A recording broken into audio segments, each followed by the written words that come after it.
All right, guys, welcome back to Home on the Hitch. Glad to have you here. As you can see behind me, the leaves are changing. Fall is approaching wintertime. That's going to mean Christmas, Black Friday sales. And a lot of people might be looking for RV generators, to buy a new generator, to upgrade their generator.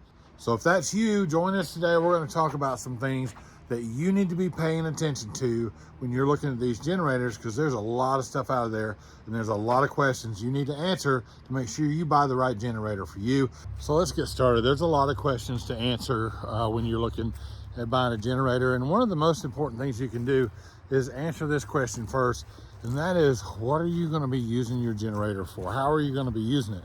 Are you going to be powering your whole entire RV for a long time with this generator, or are you just going to be using it for a couple hours here and there? All right, first up, we're going to be talking about power output. Power output is really important. You need to make sure that the generator that you buy has enough power output to do what you want it to do. That's why I said you had to answer that question. How are you going to use your generator? Most RV inverter generators, the portable generators that you're going to buy, are going to have a 30 amp output. That's going to give you the capability to do pretty much everything you need to do. Now, if you get into like 1,000 watt or 1,500 watt and some 2,000 watt generators, that's not going to have a 30 amp output. Now, there are some bigger generators out there, higher wattage generators, that do offer a 50 amp output, but those are going to be some really big, heavy, and expensive units. So fuel efficiency is a big deal. And what I mean by that is there are these portable generators out there now that are gas powered, propane powered, natural gas powered. You can have a dual fuel, tri-fuel generator, but you're going to get different power outputs from different grades of fuel.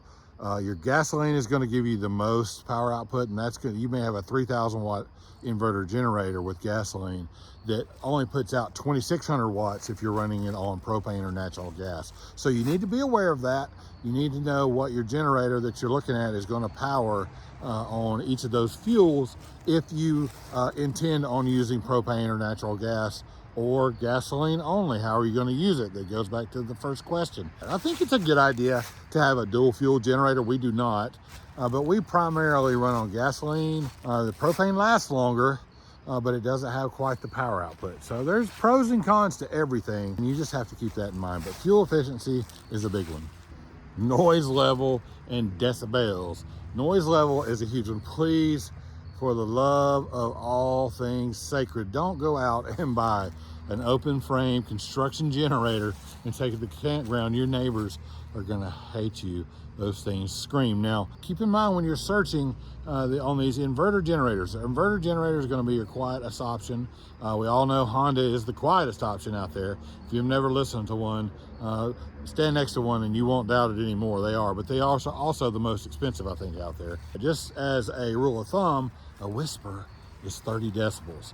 Normal human conversation like we're having right now is 60 decibels about, and running motorcycle, standing next to a running motorcycle, is about 95 decibels. So some of these generators run at like 62, 64 decibels. That's barely over the level of human conversation, and that's usually measured at about 20 feet, I think. 20 feet away from the generator, they give it a decibel rating. So you're easily able to use that and not really be much of a disturbance to the people around you. There are a lot of good brands out there that are pretty quiet and very usable in the campgrounds. So portability is something else you need to look at. All these generators, or a lot of these inverter generators, are marketed as portable generators, and they may have wheels and handles on them, but they can be pretty heavy. Ours is around 100 pounds when it's got fuel in it. That's not too bad, but it's pretty heavy when you got to hoist it in and out of the truck. So how are you going to be using it? Are you going to have to be moving it a lot? Are you able to pick it up in and out of the back of the truck if that's what you're going to have to do? So definitely something you need to look at is actually how portable is this portable generator. All right, safety features. Built-in safety features is a big one, guys. You need to be looking for stuff like that. Most of the generators are going to have a built-in, like a low oil shut-off. Carbon monoxide detectors on some of them built in, where it will shut the generator off if it detects a level above a certain amount. Those, you need to be looking at safety features and what's important to you when you're picking out a generator. Along with safety features built in is going to be ease of use. So something that's easy to use, easy to understand the control panel. You know, a generator that's easy to turn on and easier to turn off is safer than a generator that seems to be complicated. So you want to look at something that's easy, has big knobs, big dials, big buttons, something that you can use quickly if you have to. But yeah, so ease of use is another one that kind of factors in with safety features. So something that you might not necessarily think about is runtime. Runtime can be an important feature. Are you going to be needing this generator to run for 8 hours, 10 hours overnight to power your camper or whatever you're trying to power with it? How long will it run on a tank of fuel? How long will it run on a 20-pound or a 30-pound propane tank? All that you need to take into account, and you can find those specs usually on the manufacturer's websites or in the descriptions for the generators you're looking at, but that might be something you need to consider. Some have the ability to add external tanks to them. Is that important to you? I don't know, but that's why everybody has to answer these questions for themselves to find the best generator for themselves. So guys, that's going to bring us down to possibly the last question, and that's going to be price. And sometimes that can be one of the most determining factors in these purchases, is how much are you willing to spend, or how much do you have budgeted for this purchase. So there are a lot of great generators out there in the mid-price range from $500 to $1,000. So take all these questions that we've asked and that we've answered, write down your answers, fit it within your budget, and then you know what you need. Okay, I absolutely need this feature.